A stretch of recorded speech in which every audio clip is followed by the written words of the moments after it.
The book of Genesis, the first in both the Bible and the Torah, holds an essential place in religious history.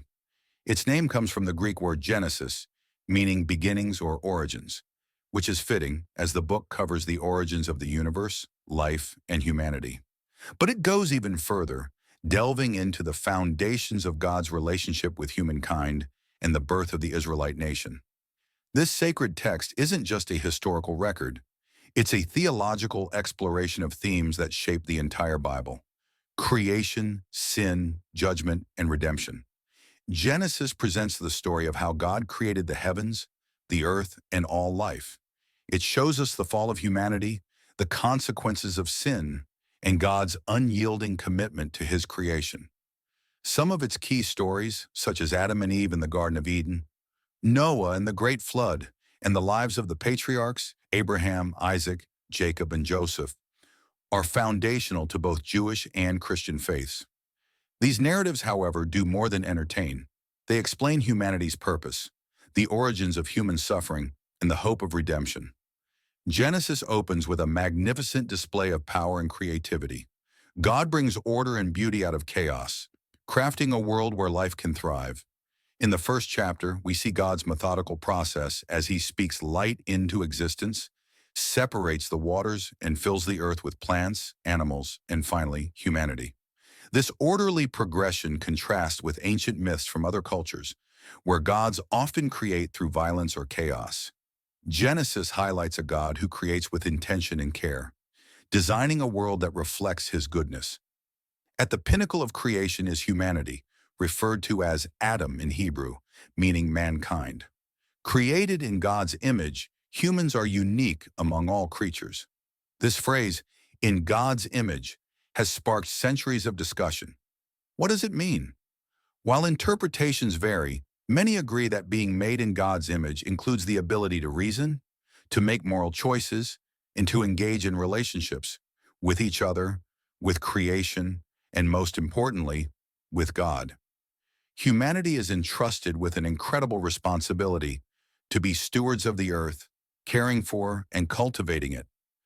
Genesis 1:28 commands humans to be fruitful and multiply, fill the earth and subdue it. This role of stewardship sets the tone for humanity's partnership with God. In many ways, we are co-creators, called to continue the work of sustaining life, nurturing creation, and building communities that reflect the harmony God intended.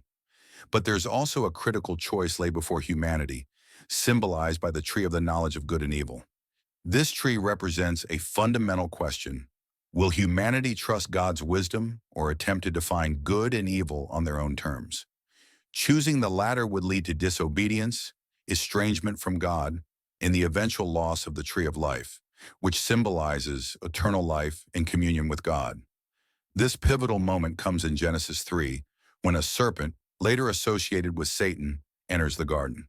The serpent sows seeds of doubt, questioning God's command and suggesting that disobedience will bring wisdom and divinity. The irony, of course, is that humans were already made in God's image. They were already like him in many ways. Yet the serpent entices them with the idea of becoming like God, as if that were something they could achieve independently. The consequences of this act of rebellion are immediate and profound. The intimacy and innocence that Adam and Eve once enjoyed are shattered. They feel exposed, vulnerable, and ashamed, hiding from each other and from God. Their relationship with God is also deeply fractured, and as he confronts them, the blame shifting begins. Adam blames Eve, and Eve blames the serpent. Still, God does not abandon them. Even in this moment of judgment, God offers a glimmer of hope. In Genesis 3:15, he speaks of a future offspring, an enigmatic promise that one day a descendant of Eve will crush the serpent's head, although the serpent will strike his heel. This verse is often seen as the first hint of the Messiah, a promise that despite humanity's failure, God's plan for redemption is already in motion. As we move beyond the Garden of Eden, we see how sin spreads like a contagion, corrupting human relationships and society. The story of Cain and Abel, found in Genesis 4, is a tragic example. Cain, driven by jealousy, kills his brother Abel, and when confronted by God, responds with chilling indifference. "Am I my brother's keeper?" Cain's descendants continue down this dark path, culminating in the violent city of Lamech, who boasts about his own acts of revenge and murder. Genesis also introduces mysterious stories that have puzzled readers for millennia, such as the account of the sons of God in Genesis 6. These beings, whose exact nature is debated, take human wives, leading to a new generation of beings known as the Nephilim. This event is often associated with increasing moral corruption on earth, and by the time of Noah, humanity has become so wicked that God regrets having created them. The great flood that follows is not only an act of judgment, but also one of mercy, as God chooses to start over with Noah and his family.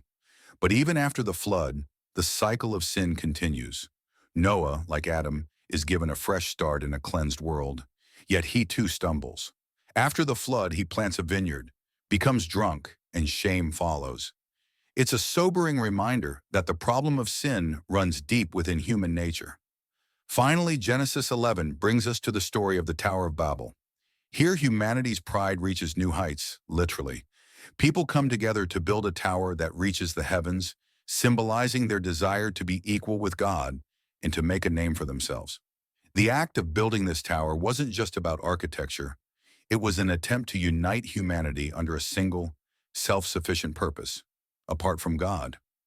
God responds by confusing their languages and scattering them across the earth.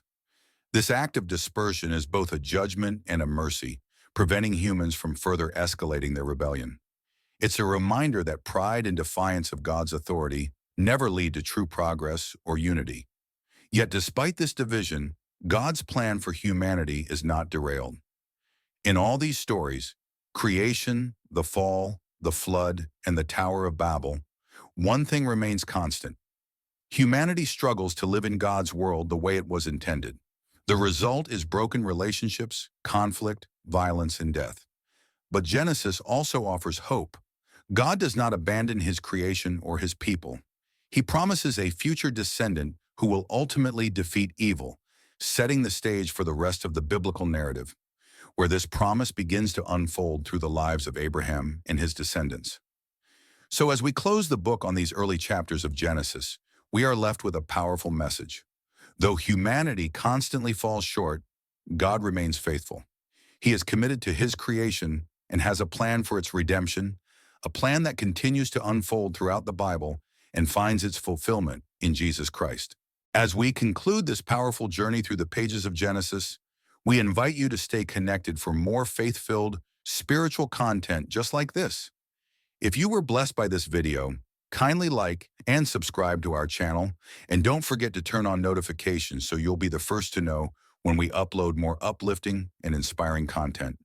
Thank you for being part of our community, and may God continue to bless you abundantly. Stay blessed.